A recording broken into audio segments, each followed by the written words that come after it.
Magandang araw ulit sa inyo. Ito muli si Attorney Elvin Villanueva.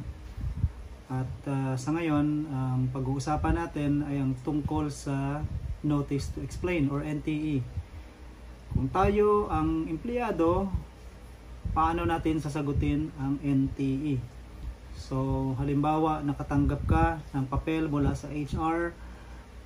Sabi sa iyo ng HR, ito ay NTE or Notice to Explain hinggil sa isang insidente na ikaw ay involved, no? So, syempre nakalagay dyan kung kailan mo dapat sagutin ang NTE at nakalagay din ang mga akusasyon. Ngayon, pinapareceive lang naman sa iyo ang NTE, no? Hindi naman kailangang mag-away kayo.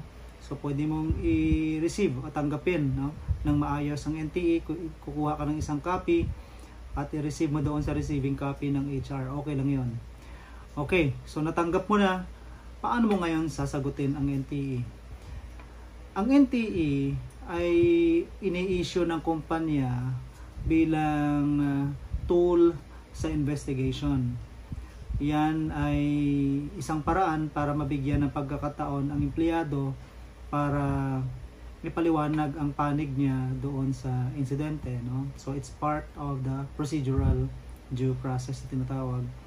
Ngayon, take advantage of that kung ikaw yung empleyado, kasi diyan mo ipapaliwanag ang iyong side, no, kung ano ang nangyari doon sa insidente.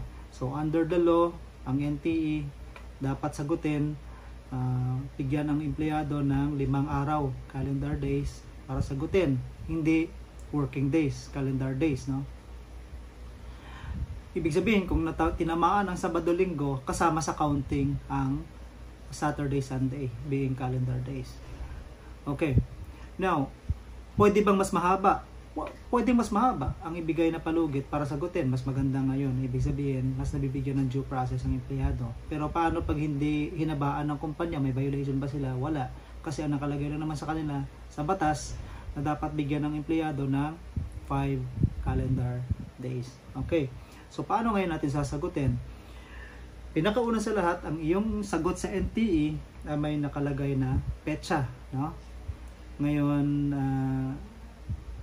ilagay mo rin doon na nakatanggap ka ng NTE or ito ay may kinalaman sa NTE na natanggap mo, at ilagay mo rin kung i-quote mo sila kung ilang araw ang ibinigay nila sa iyong palugit para mag-submit ng iyong NTE.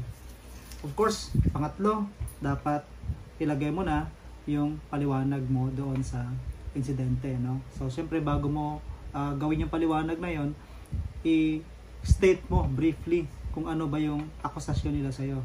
And then yung detalye ng paliwanag. Again, sa paliwanag, iba-iba namang klase ng ang akusasyon o aligasyon, kaya hindi natin maikahon kung ano ang paliwanag sa bawat insidente, no? Case by case basis kasi yan.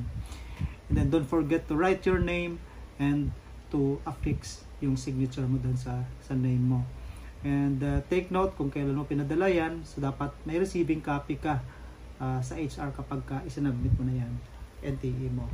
So again, sa pagsagot sa Notice to Explain, kailangan lagyan mo ng date, lagyan mo ng i-recap mo kung ano yung period na pinapasagot sa iyo yung NTE. I-state briefly mo kung ano yung sinasabi nilang akusasyon laban sa iyo, at ipaliwanag mo ng isa-isa yung mga puntos doon sa sagot mo. Kung may mga testigo ka, isama mo ang kanilang paliwanag o ibanggitin mo sila doon. Kung may mga dokumento ka na magsuporta sa paliwanag mo, isama mo na rin, ano? Ngayon, kung may mga CCTV, may naka-video sa pangyayari, ilagay mo rin yun, no? Makakatulong sa'yo. At huwag mong kalimutan ang signature.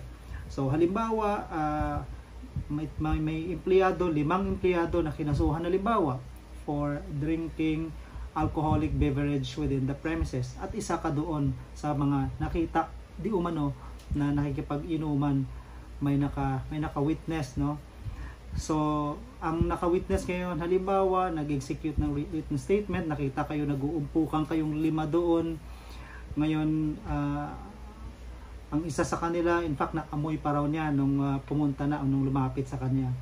So, ipapaliwanag mo yung partisipasyon mo doon sa 5 yun, sa grupo ninyo na nakita ka doon.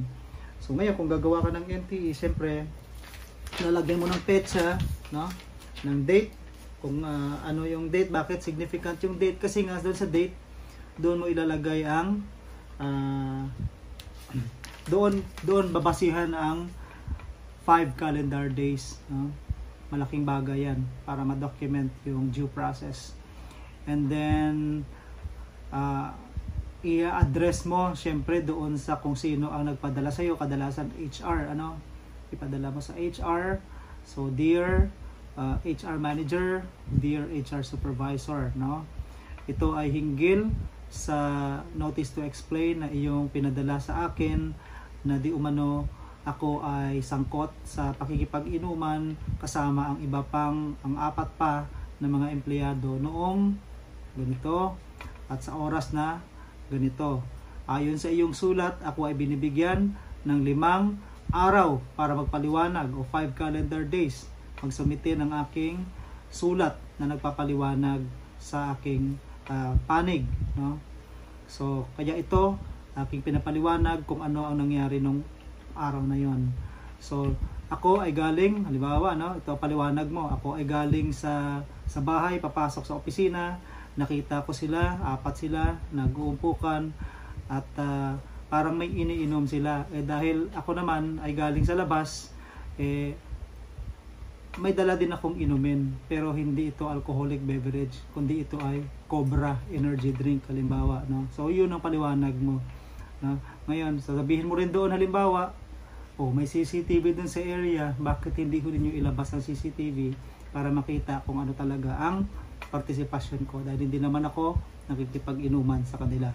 So, mariin kong pinabubulaanan ang inyong akusasyon na ako ay umiinom ng nakakalasing na inumin at ito ay labag sa kautusan ng kumpanya. Ang aking ininom ay hindi alcoholic beverage. So, sana ito ay makakapagpaliwanag sa tunay na nangyari at sa aking panig. Ang gumagalang, lagay mo doon sa dulo, pangalan mo, saka yung perma mo. So, pa-receive mo yung copy, pa-photocopy mo yon. Yung isang copy pa-receive mo sa HR, ang isa, receiving copy mo. So, ganoon lang. So, ingat tayo guys. Okay? Mag-mask at mag-observe ng social distancing.